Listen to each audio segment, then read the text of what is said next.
La Iglesia Modelo, primera parte. Bienvenido a Escudriñando la Palabra de Dios. El Señor Jesús dijo: escudriñad las Escrituras, porque a vosotros os parece que en ellas tenéis la vida eterna, y ellas son las que dan testimonio de mí. Juan 5:39. Hoy estaremos hablando de la primera iglesia de discípulos que se constituyó en la ciudad de Jerusalén. Si recordamos, los discípulos estaban reunidos en Jerusalén esperando el advenimiento del Espíritu Santo. A ellos se les dieron indicaciones de que no se movieran de ese lugar hasta que fueran investidos del poder del Señor, hasta que se cumpliera la promesa hecha a todos los discípulos. En esta ocasión estaban reunidos alrededor de 120 hermanos convertidos, y se mantenían orando juntos.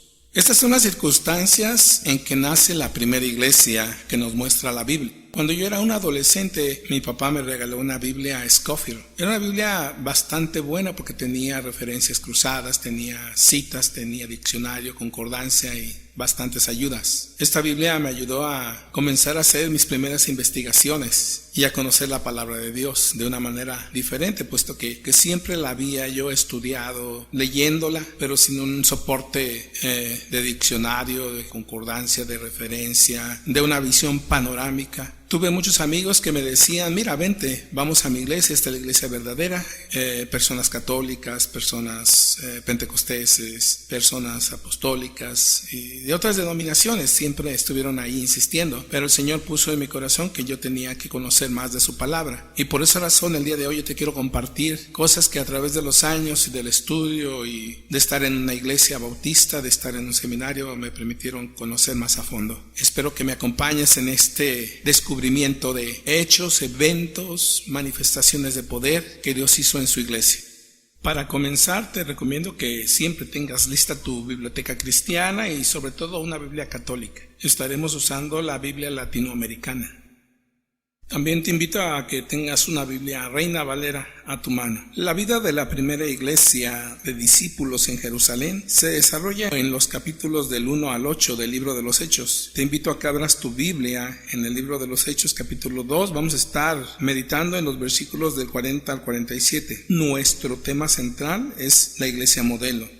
Cuando un fabricante quiere producir un producto nuevo, él primero fabrica el modelo inicial, el cual servirá de base para seguir fabricando los otros que fabricará en serie. El Señor Jesús, cuando estableció su iglesia, estaba mostrando al mundo cómo sería ella. Para ello sentó las bases que describirían las características de su iglesia. La primera iglesia en Jerusalén tenía un perfil de vida. Leamos lo que dice la Biblia católica. Hechos 2, 40 al 47. Hechos 2:40. Pedro siguió insistiendo con muchos otros discursos. Los exhortaba diciendo: aléjense de esta generación perversa y sálvense. 41. Los que acogieron la palabra de Pedro se bautizaron, y aquel día se unieron a ellos unas 3,000 personas. 42. Acudían asiduamente a la enseñanza de los apóstoles, a la convivencia, a la fracción del pan y a las oraciones. 43. Toda la gente sentía un santo temor, ya que los prodigios y señales milagrosas se multiplicaban por los medios de los apóstoles. 44. Todos los que habían creído vivían unidos, compartían todo cuanto tenían. 45. Vendían sus bienes y propiedades y repartían después el dinero entre todos según las necesidades de cada uno. 46. Todos los días se reunían en el templo con entusiasmo, partían el pan en sus casas y compartían sus comidas con alegría y con gran sencillez de corazón. 47. Alababan a Dios y se ganaban la simpatía de todo el pueblo, y el Señor agregaba cada día a la comunidad a los que quería salvar. Te invito a que te ubiques en el versículo 40 de este capítulo 2. Aquí podemos apreciar que la iglesia primitiva tenía un objetivo. Entonces vamos a señalar el punto número 1. 1. La iglesia vivía para salvar almas de la condenación eterna por medio de la fe en Jesucristo. Pedro les dijo: aléjense de esta generación perversa y sálvense. El mensaje era claro, que ellos fueran salvos. Si me acompañas al versículo 12 del capítulo 4, vemos el mensaje que ellos predicaban. Ellos decían: no hay salvación en ningún otro, pues bajo del cielo no se ha dado a los hombres ningún otro nombre por el que debamos ser salvos. Aquí tenemos una verdad muy sobresaliente, que es que en Jesucristo está la salvación. Comencemos a enlistar los puntos del perfil de la iglesia en Jerusalén. Punto número 1 es que la iglesia predicaba la salvación. Ahora acompáñame al versículo 41 de este capítulo 2 del libro de los Hechos. Dice la palabra de Dios: los que acogieron la palabra de Pedro se bautizaron y aquel día se unieron ellos a la iglesia. Otra vez. Los que acogieron la palabra de Pedro se bautizaron y aquel día se unieron a ellos unas 3,000 personas. Todas estas personas recibieron la palabra y la creyeron. En el capítulo 1 de Juan, versículo 12 nos dice: pero a todos los que lo recibieron les dio capacidad para ser hijos de Dios, al creer en su nombre. ¿Sí lo puedes apreciar? Una persona que recibe al Señor Jesús en su corazón o en su vida, Dios le da la capacidad de ser hecho un hijo de Dios, porque él ha creído en su nombre. Y dice que han nacido, pero no han nacido de sangre alguna, ni por ley de la carne, ni por la voluntad humana. Es decir, porque tu papá, tu mamá, tu tío, tu abuelo o algún pariente quiera que tú nazcas. En Dios lo puede hacer. Dice, sino que han nacido de Dios. Aquí podemos ver que una persona que recibe al Señor y cree en Él es nacido de Dios. Y también nos dice que ese día estas 3,000 personas se bautizaron. La Biblia nos enseña por qué hay que bautizar a los que han creído. Si te fijas, no está hablando de bebés ni de personas que no tienen voluntad propia. Está hablando de personas que han tomado una decisión. El bautismo es una petición que el Señor hizo a todos los que creyeran en Él. Si me acompañas al libro de Romanos capítulo 6 versículo 1 al 4 en tu Biblia católica, dice: ¿qué conclusión sacaremos? ¿Continuaremos pecando para que la gracia venga más abundante? Por supuesto que no. Si hemos muerto al pecado, ¿cómo volveremos a vivir en él? Como ustedes saben, todos nosotros, al ser bautizados en Cristo Jesús, hemos sido sumergidos en su muerte. Por este bautismo, en su muerte, fuimos sepultados con Cristo. Y así como Cristo fue resucitado de entre los muertos por la gloria del Padre, así también nosotros empezamos una vida nueva. ¿Sí lo puedes ver? El bautismo es una muerte al pecado y es una resurrección a una vida nueva. Por eso, ¿quiénes son los que se bautizan? Los que le han recibido, los que han creído en Él y que ahora son sus hijos y están dispuestos a obedecerle. Entonces pueden ser bautizados, morir al pecado y empezar una vida nueva. Esta es la vida y el mensaje de la iglesia primitiva. En este versículo 41 del libro de Hechos, capítulo 2, vemos que los 3,000 que fueron bautizados se añadieron a la iglesia. Si la persona ha nacido de nuevo porque ha creído en el Señor con todo su corazón y lo ha obedecido en el bautismo, el ser miembro de la iglesia es la consecuencia natural de la vida del creyente. Hasta aquí encontramos 2 características de la vida natural de la iglesia. Hasta aquí sigamos armando el perfil de la iglesia modelo. Recordando el punto 1, la iglesia predicaba la salvación en Jesucristo. 2, bautizaban a los creyentes y se unían a la iglesia. Hechos 2:42, acudían asiduamente a la enseñanza de los apóstoles, a la convivencia, a la fracción del pan y a las oraciones. Sin duda alguna ellos estaban ocupados en obedecer al Señor. Ellos tenían un programa de discipulado. Ellos estaban obedeciendo el gran mandamiento. Abre tu Biblia en el libro de Mateo capítulo 28 versículo 19 al 20 y nos muestra cómo ellos tenían en mente lo que el Señor les había mandado. Mateo 28, 18 al 20. Jesús se acercó y les habló así: me ha sido dada toda autoridad en el cielo y en la tierra. Vayan pues y hagan que todos los pueblos sean mis discípulos. Bautícelos en el nombre del Padre y del Hijo y del Espíritu Santo, y enséñenles a cumplir todo lo que yo les he encomendado a ustedes. Yo estoy con ustedes todos los días hasta el fin de la historia. Como podemos ver, ellos tenían también un programa de convivencia. Ellos podían pasar tiempo conviviendo juntos. Habían aprendido a hacerlo. Ellos se ocupaban en compartir el pan y pasar tiempo orando. ¿Qué aprendemos aquí en este versículo 42? Que la iglesia vivía en la enseñanza. Ellos estaban discipulando, estaban enseñando la palabra, la doctrina a todos los miembros de la iglesia y tenían un programa de convivencia de tal manera que ellos podían pasar tiempo compartiendo el pan y orando. Sigamos integrando el perfil de la iglesia modelo. Recordemos, 1. Predicaban la salvación en Jesucristo. Bautizaban a los creyentes y se unían a la iglesia. 3. La iglesia contaba con un programa de enseñanza y de convivencia para compartir el pan y orar juntos.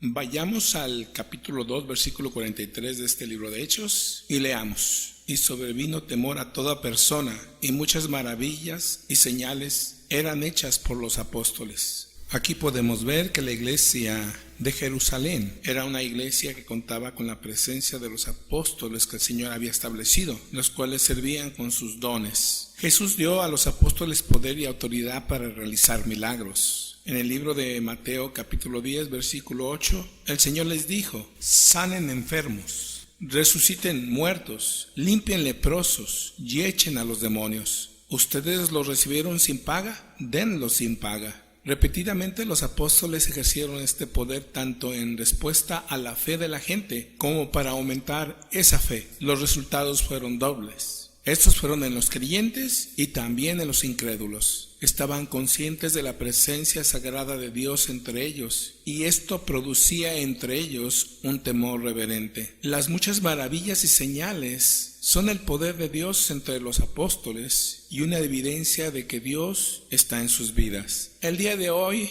hay personas que dicen que todavía hay apóstoles. La Biblia nos habla de las condiciones para que una persona sea un apóstol. Abra su Biblia en el capítulo 1 de este mismo libro de Hechos, versículo 21 al 22, el cual nos dice cómo la iglesia primitiva o la primera iglesia modelo eligió a un hombre para que tomara el lugar de Judas, es decir, que tomara la posición de un apóstol. Y dice: tenemos pues que escoger a un hombre de entre los que anduvieron con nosotros durante todo el tiempo en que el Señor Jesús actuó en medio de nosotros. Y aclara: este hombre tiene que reunir ciertos requisitos. Versículo 22. Este hombre debe de haber estado con nosotros desde el bautismo de Juan hasta el día en que fue llevado de nuestro lado. Uno de ellos debe ser, junto con nosotros, testigo de su resurrección. Aquí nos habla de que el apóstol debe ser una persona que presenció el bautismo de Jesús y estuvo con el Señor Jesús hasta el día que él fue alzado a lo alto o llevado al cielo, y ser un testigo de la resurrección. Y esto solamente una persona que estuvo ahí puede ser candidato para ocupar esta posición. En base a estos dos versículos 21 y 22 del capítulo 1, podemos concluir que es imposible que una persona el día de hoy pueda ocupar un cargo de apóstol. ¿Qué podemos aprender en este versículo 42? Que el Señor equipó a su iglesia con dones espirituales. Hagamos un repaso del perfil de la iglesia modelo. Punto 1. Predicaban la salvación en Jesucristo. 2. La iglesia bautizaba a los creyentes y se unían a la iglesia. 3. Contaban con un programa de enseñanza y de convivencia. Compartían el pan y oraban juntos. Y el 4. El Señor equipó a su iglesia con dones espirituales. Todos los que habían creído. Hechos 2:44. Todos los que habían creído vivían unidos, compartiendo cuanto tenían. 45. Vendían sus bienes y propiedades y repartían después el dinero entre todos según la necesidad de cada uno. Esta es la primera vez que en el libro de los Hechos se le llama a los miembros de la iglesia los creyentes. Hasta este momento la iglesia no es nombrada ni conocida con el nombre de cristianos. Todos eran conocidos como discípulos o seguidores de Jesús. En el libro de los Hechos, en el capítulo 11, versículo 25 al 26, nos habla de dónde surgió el nombre de cristianos. Abre tu Biblia ahí y leamos. Hechos 11:25. Bernabé salió para Tarso en busca de Saulo. 11:26. Y apenas lo encontró, lo llevó a Antioquía. En esta iglesia trabajaron juntos durante un año entero, instruyendo a muchísima gente, y fue en Antioquía donde los discípulos por primera vez recibieron el nombre de cristianos.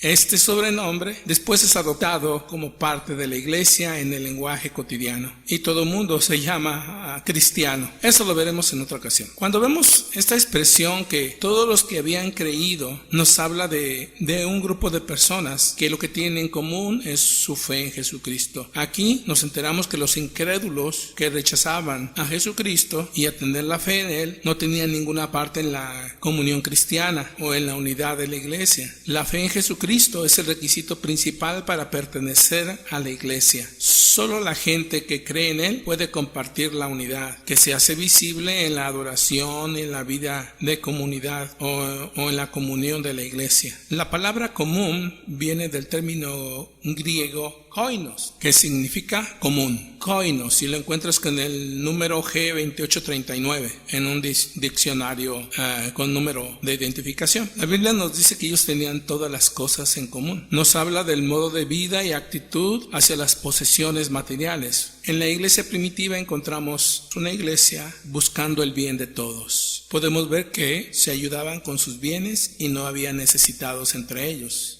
Eso habla de una iglesia donde sus miembros se ayudaban. Hay personas que no son miembros de la iglesia y buscan ayuda de ellas, pero ellos no quieren formar parte de la iglesia para ayudar. Pero los verdaderos creyentes en Jesucristo se unen a la iglesia y no solo ayudan, sino que sirven con sus dones, respaldan la iglesia, la sostienen y la ayudan a crecer. Como punto número 5, podemos referir que la iglesia modelo era una congregación de creyentes que estaban juntos con una misma actitud hacia los bienes materiales y se ayudaban en sus necesidades. Repasemos el perfil de la iglesia. Entonces, la iglesia modelo predicaba la salvación en Jesucristo. La iglesia modelo bautizaba a los creyentes y se unían a la iglesia. La iglesia modelo contaba con un programa de enseñanza y convivencia, compartiendo el pan y orando juntos. La iglesia modelo tenía dones espirituales. La iglesia modelo estaba unida con una misma actitud hacia los bienes materiales y se ayudaban en sus necesidades.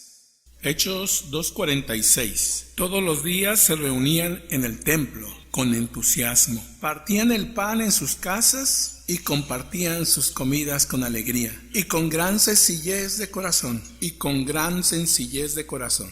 Vamos a leer la versión Reina Valera, versículo 46 de ese capítulo 2 de Hechos. Dice, y perseverando unánimes cada día en el templo y partiendo el pan en las casas, comían juntos con alegría y sencillez de corazón. En la Biblia católica dice que estaban reunidos en el templo juntos. En la versión Reina Valera dice que estaban unánimes. Esta palabra proviene de un término griego. Puede sonar como homozumadón. Es un sonido que no se encuentra en el español, pero que significa o viene de dos palabras de homos, mismo, o del término thumos, mente, es decir, de una misma mente. Nos habla que ellos mantenían una misma mente día a día en el templo y por las casas y comían los alimentos, pero lo hacían con alegría y lo hacían con sencillez de corazón. La Reina Valera nos habla de la perseverancia, que es lo mismo que decir todos los días. Esto nos habla de que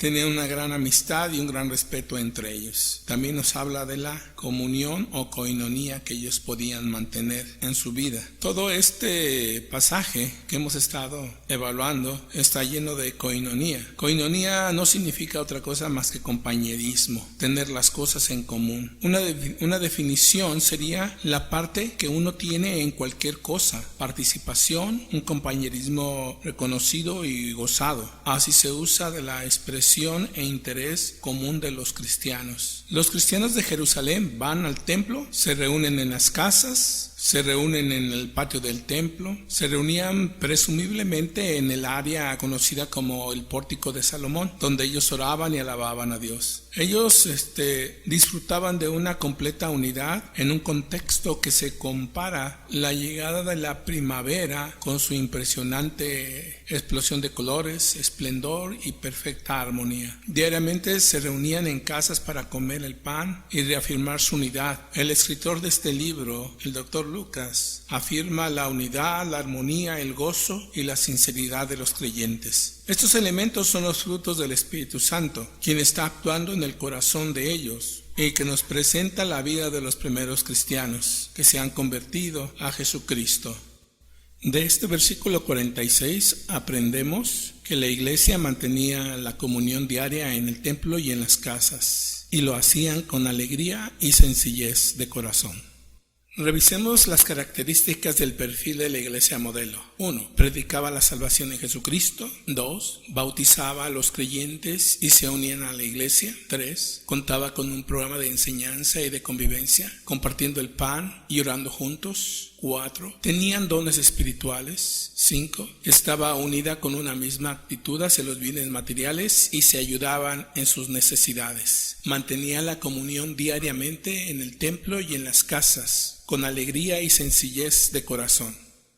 Hasta aquí hemos estado viendo cómo era y cómo funcionaba la primera iglesia modelo conformada por discípulos. Te invito a que veas la segunda parte de este video. Mantente con tu Biblia o Biblias abiertas, por favor. En la segunda parte analizaremos lo que hemos aprendido y veremos lo que nos hace falta. No te pierdas el gran final de este tema. Te felicito por haberte mantenido hasta aquí. Comparte este video y el siguiente con aquellas personas que tú sabes que necesitan conocer más acerca de la iglesia. Esa iglesia que Dios fundó según la Biblia católica. Gracias.